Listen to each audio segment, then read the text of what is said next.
المبتدى وإليه الملتجى، وأشهد أن لا إله إلا الله وحده لا شريك له القائل: ومن يتق الله يجعل له مخرجا.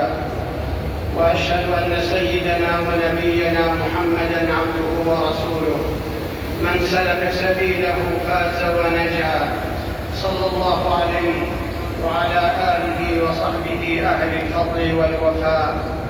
أما بعد، فأوصيكم ونفسي بتقوى الله.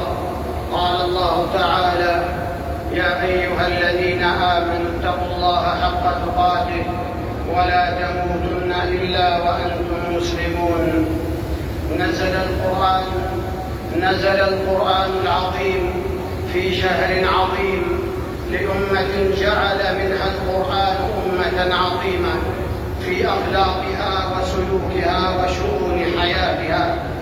القرآن أعظم معجزة نزلت من السماء، ومن أسرار إعجازه صنيعه في القلوب وتأثيره في النفوس.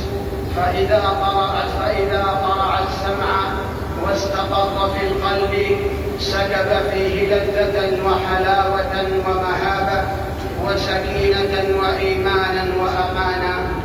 وارتباط نزول القرآن بهذا الشهر المبارك له مدلوله، فحين تسمو النفس بالصيام وتتخلى عن بعض ملذاتها وشهواتها وتنقى، يتهيأ القلب ويزداد شوقا إلى سماع آيات القرآن الكريم، فتخشع الجوارح ويقشعر الجلد وتسكن النفس، ويقبل العبد بكليته على القرآن علما وعملا وامتثالا.